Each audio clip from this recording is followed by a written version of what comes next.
Seminole Productions' presentation was made possible by a grant from the Macintosh Foundation.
Alaska, America's last frontier. If it were divided in half, Texas would become the third largest state. As remote to most Americans as Siberia, this vast and wild land is rivaled only by the stories told about it. But perhaps nowhere in the 49th state are these stories more wondrous and mysterious than in the southeastern portion. Comprised of the Alexander Archipelago, some 1,000 plus islands, and a mainland separated from interior northern Canada by the highest coastal mountain range in the world, Southeast Alaska is a land unto itself. A rugged strip of seaboard that emerged from the last great ice age some 10,000 years ago as a glacially sculptured landscape. What was once covered by masses of ice has evolved into a fertile and spectacular blend of mountains, forest, and water, spanning more than 17 million acres. Of that, more than 90% is managed by the United States Forest Service as the Tongass National Forest, roughly the size of Maine or West Virginia, and easily the largest of the 155 national forests. Due to its unique geographical circumstances, the Tongass is an ecological wonder seldom found far beyond the equator. The massive front of the coastal mountains acts as a barrier to incoming weather from the Pacific, and storms spin themselves when they hit, dumping enormous amounts of water on the lower elevations and leaving the peaks perpetually clad in snow. The excessive precipitation creates an unparalleled land of diverse wildlife and vegetation. Mysterious primeval forests blanket the fog-enshrouded mountains and watersheds. Western hemlock with trunk diameters of 15 feet and 1,000-year-old Sitka spruce stretching 250 feet high share these forests with red and yellow cedar, alder, and an endless variety of understory growth. Old trees that die and fall open windows to the sky that are filled by the most vigorous younger trees. Lichens and moss grow everywhere in the forest floor, as well as in the canopy. The decaying trunks of trees that have fallen become nurse logs, simultaneously decomposing into soil and serving as seed beds for new growth. Biologists refer to this as an old growth forest, or a forest of uneven age. The Tongass is home to the world's greatest populations of bald eagles and grizzly bears. Marine mammals flourish in the waters of Southeast Alaska. Seals, sea lions, porpoise, orca, and the mighty humpback whale are the most prevalent. In all, an astounding 83 species of mammals and 303 species of birds make Southeast their home. Near the base of the food chain are 5 species of salmon: king, coho, pink, sockeye, and chum. The incredible abundance of these fish provide a vital food source for the resident wildlife. The Tongass National Forest is the largest example of the rare temperate rainforest that once extended undisturbed from Northern California to Alaska. Now the final fully intact portion of the once magnificent North American coastal forest land is in danger. It is being clear-cut at an alarming rate. Since 1950, over one-half of the very best stands of large ancient Sitka spruce and western hemlock has been logged. In 1951, a young man by the name of Michael McIntosh took summer work with the fishery his family owned. Working in the waters of the Southeast, he developed a deep love for the country. This love, compounded with an environmental ethic that ran in his family, made him determined to see it preserved. In 1971, he took over the family foundation, setting it on a destined course of environmental protection. Upon searching for a primary focus and direction, the natural choice for Michael was Southeast Alaska. The reason for Southeast Alaska, aside from the fact that I love it, is that it is an ecological unit unto itself. Michael's wife, Winsome McIntosh, plays an active role in the foundation as a trustee. Love the ethic and the beauty and the grandeur of the place, and didn't really go back for over 20 years, you know, as his adult life developed. And then when we got back into environmental issues and working with the foundation, he just felt that he could make a difference up here. That meant buying a boat. That meant setting up the boat company, to manage it. It is a program of the foundation, a not-for-profit program.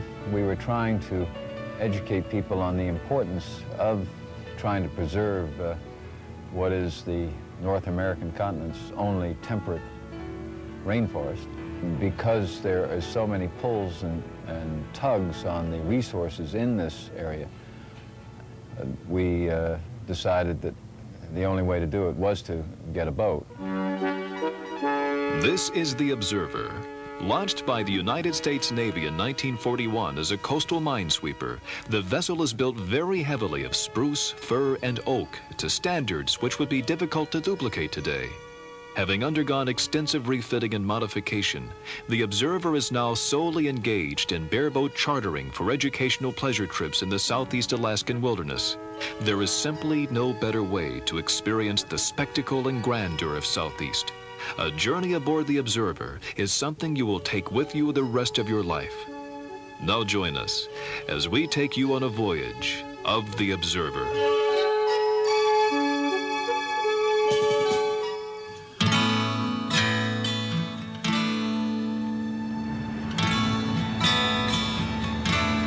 The journey begins in Sitka, a city of more than 8,000 located at the foot of Harbor Mountain on Baranof Island. With time to explore before boarding the Observer, one can experience the rich native and Russian heritage of this town, evident in such landmarks as St. Michael's Cathedral and Sitka National Historic Park.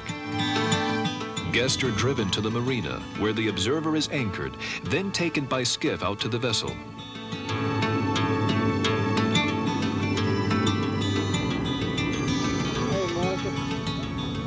Upon boarding, the anchor is pulled and the voyage is underway. En route, guests are given an orientation by the captain. After discussing everyone's interest, a flexible itinerary is made, allowing the guests to pursue whatever whim they may have, whether hiking, fishing, canoeing, or any of a variety of activities available. Traversing Sitka Sound, the Observer passes under the shadow of Mount Edgecumbe, a long-extinct volcano. Straight across is St. Lazaria Island National Wildlife Refuge, giving the journeying observers their first taste of raw, unspoiled wilderness.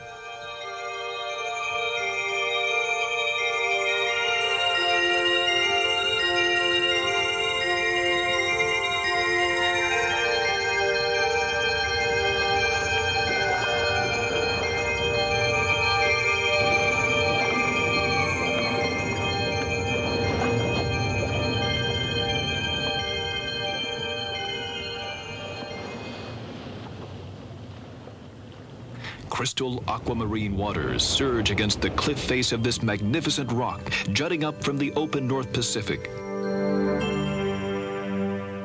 Capped by an ancient forest and riddled with shallow caverns, St. Lazaria is home to the brilliantly colored puffin and a heavenly hunting ground for the sea otter.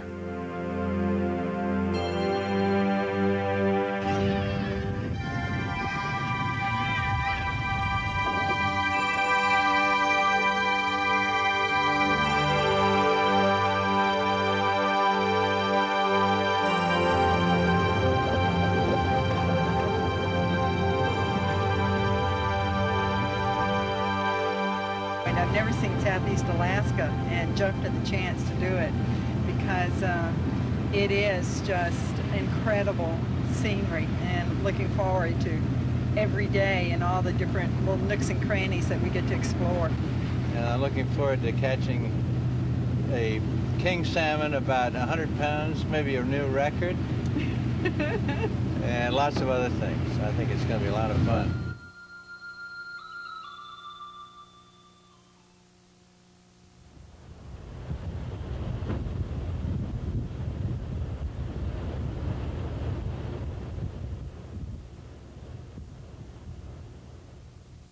The observer navigates the Sturgis Narrows, then passes an area known as Poison Cove, where an entire Tlingit tribe was once wiped out from eating poisoned shellfish. After winding the corner of Baranof Island, the boat proceeds down the more familiar Peril Strait.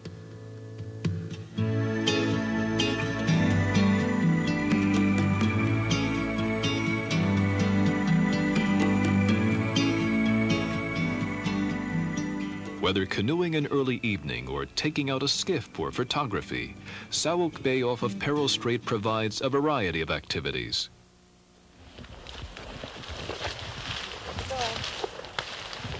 A hike back to the stream is rewarded with a guaranteed catch. The rushing waters teem with spawning salmon. The fish struggle upstream to their place of birth to mate and die. Their carcasses litter the banks, providing a virtual feast for the creatures of the Tongass.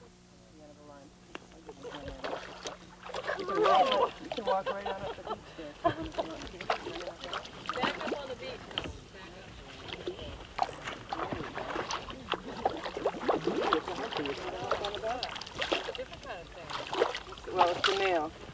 Pretty far along. He gave you quite a fight, huh? Yeah. Spawning salmon can be eaten if smoked. However, the Dolly Varden and native trout can always provide fresh meat for the dinner table. And after a long, hard day of canoeing, hiking, and fishing, nothing is more eagerly anticipated than a hearty dinner. Dinners aboard the Observer have become the stuff of legend. The cooks are happy to prepare what you catch and incorporate it into the evening menu. Morning in Sauk Bay. The Dungeness crab traps are pulled up and lunch is provided. Others elect to take the skiff out to Peril Strait for salmon fishing. At some point in the summer, all of the native species of salmon are running in the open water.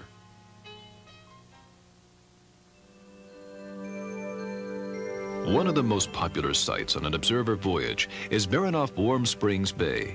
With its cottages and large old general store perched on the hillside surrounding the bay, this community in the middle of no man's land definitely seems an oddity.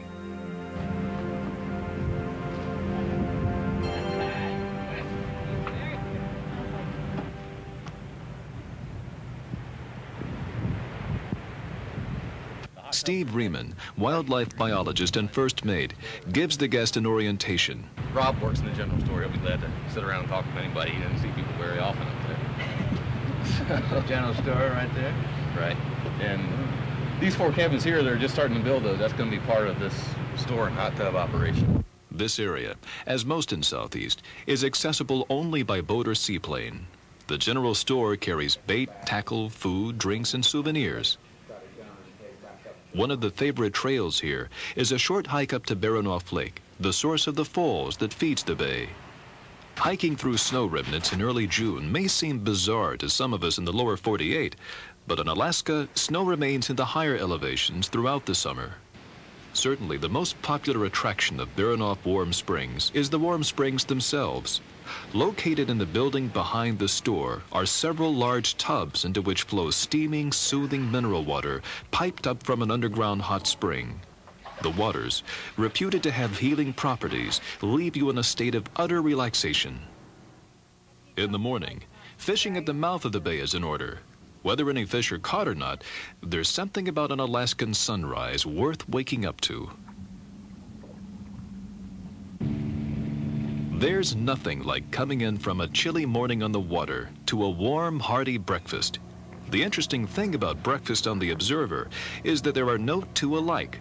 Fluffy pancakes one morning, thick omelets the next, always something different.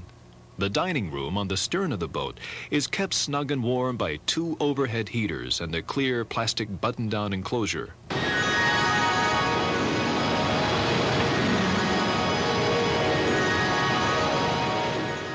Baranof Island sports some of the more beautiful falls in Southeast. The crashing waters of Baranof Falls convey their tremendous power. But for sheer spectacle, the monumental falls of Red Bluff Bay take the prize.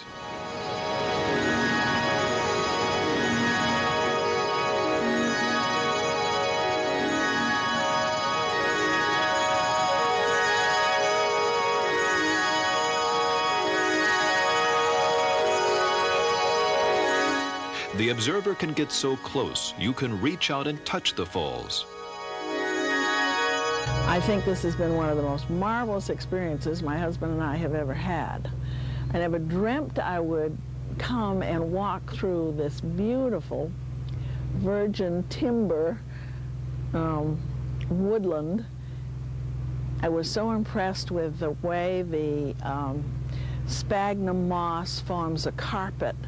It's sort of a spongy carpet all along the forest, and then the little bunchberries and give that lovely contrast of red berries against the green leaves, against the moss, and then these beautiful old trees, some of them fallen. It's a sight I shall never forget.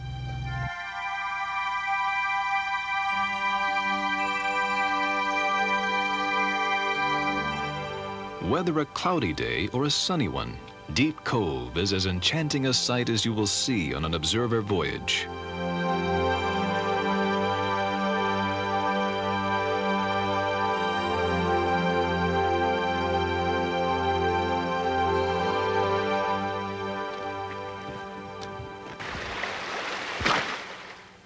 The old-growth forests of Deep Cove are among the most beautiful in all of Alaska.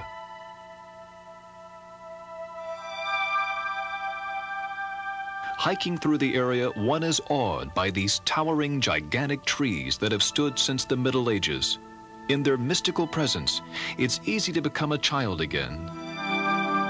The broad canopy of these trees intercepts snow in the winter, making travel easier and food more available for the Sitka black-tailed deer.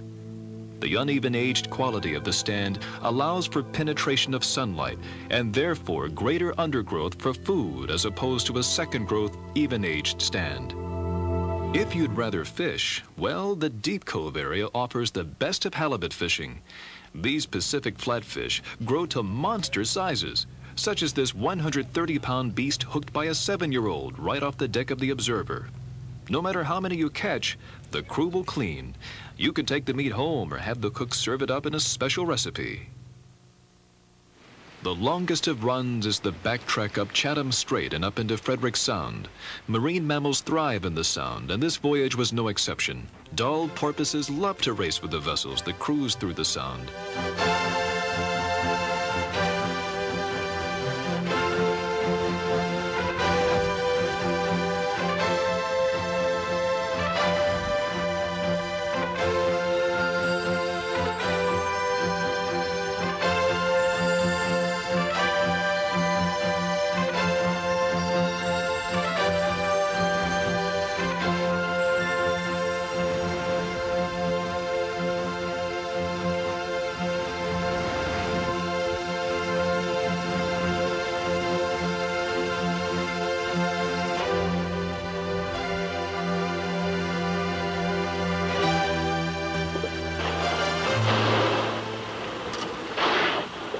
The mighty orca swimming free in the wild is nothing less than awe-inspiring. As a family of 3 swims toward the observer, one realizes these incredible creatures capable of killing and eating anything that swims in the ocean are in reality gentle and responsive animals. The long journey through Frederick Sound provides a break in the action. Guests are free to pursue more leisurely endeavors. The comfortable salon area is perfect for relaxation. The room has a library of magazines and books on Alaska and its wildlife. You can enjoy a show from the video library or listen to music on the entertainment system while relaxing with a drink from the bar. One of the favorite activities is to visit with the captain in the wheelhouse or just hang out on the bow, hoping to spot a gigantic fluke or whale spout in the distance. And if the excitement has been a bit much, there's nothing like a nap on the observer. The serenity of the country coupled with the comfortable staterooms and the gentle rocking motion of the boat lets you sleep like a baby. These waters, often referred to as the Inside Passage, are protected from high seas by the chain of buffer islands facing the open ocean. As afternoon presses on, the cooks work to get dinner ready. Just try to make a lot of variety, you know, provide good, well-balanced meals and things that are nutritionally complete for everyone, but also make it so that they're eating something new every day. You know, it's no fun to repeat stuff all the time, you know, so one day you'll have rice, the next day you'll have potatoes, something like that as far as the starches go, and the meats and fishes are always different. From Friday Harbor, we came up here, and for 4 days or 5 days we sailed and saw mountains and woods and water and seals and eagles, and for days. You know, I don't think I've seen that unending wilderness before, and I've been in the desert in the Middle East, and it still wasn't as expansive as the nature out here. The observer has a cellar of wines specially imported from France. 2 varieties are selected with dinner every night. But the food is just outstanding. Aria, who is doing all the cooking, is phenomenal in what she's able to conjure up every day. And you look, on the one hand, you look forward to it, and the other hand is like, oh my God, it's time to eat again. And you don't want to miss a meal because there's always something new and intriguing with each one, like the fresh fish that Ogden caught. And there's so many things about it. The fact that it provides us with a mobile platform to explore the Southeast, the opportunities to get off and go ashore or get close-up shots of some of the natural beauty, and not to mention the treatment we've received by the crew and the food, and it's just an excellent opportunity. In Frederick Sound, just off Admiralty Island, guests of the observer experience something that will change them forever. Peg Brandon, the captain, rings the salon, calling everyone to the bridge. She has spotted a large pod of humpback whales. Yeah, ooh, 3 of them right there. Tails, head, tails, 2. Oh, yeah. Another spout, tails, 3. Steve takes some guests out in the skiff to get a closer look. The group has counted 8 whales.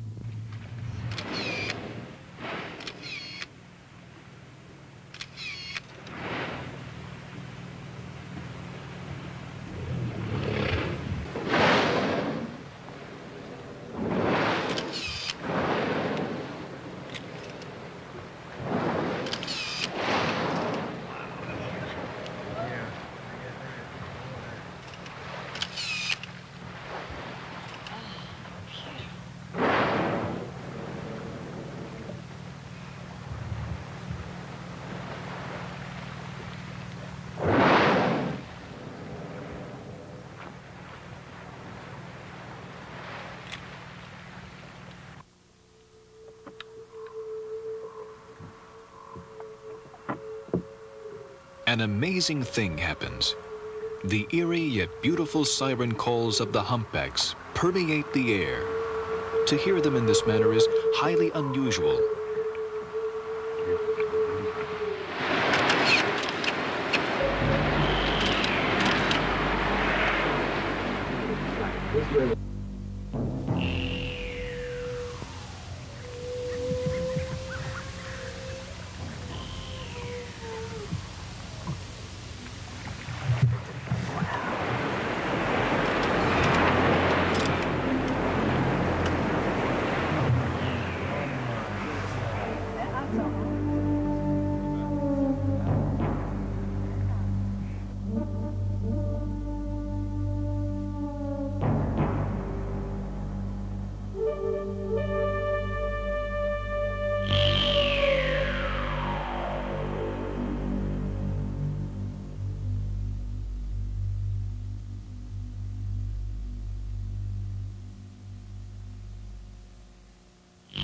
This is rare footage of a phenomenon known as bubble net feeding. The humpbacks locate a school of fish or plankton, then swim in a slow spiral motion beneath the school, exhaling as they rise. In this way, the whales build a net or screen of bubbles around their prey. The school perceives the bubble net as a solid obstacle and tightens rank. The humpbacks then swim up the bubble columns with their mouths gaping open, filtering thousands of cubic meters of water through their baleen plates and capturing bushels of prey in their mouths.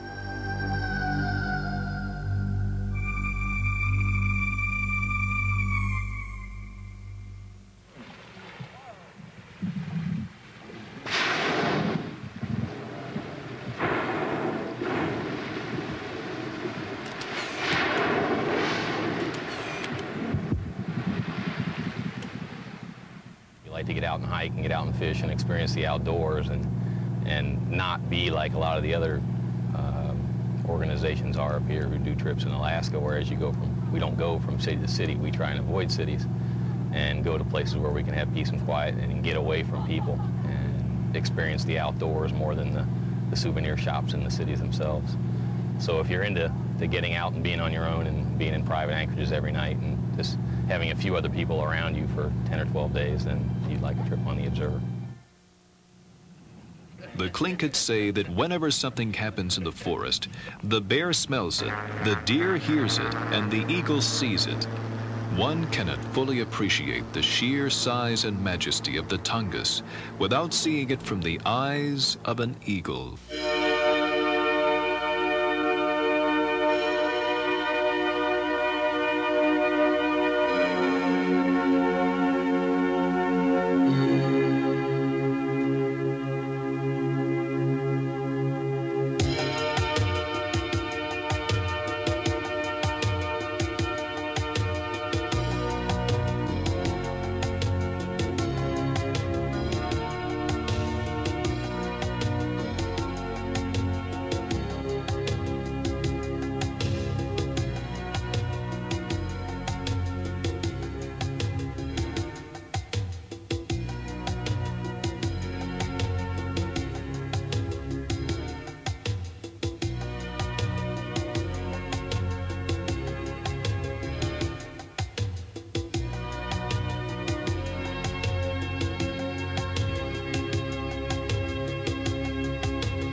The boat anchors for the last night in Sumner Strait.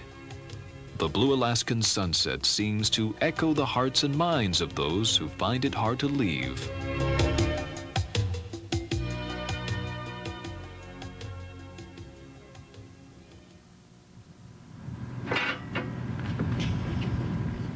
The arrival at Wrangell brings an end to the voyage.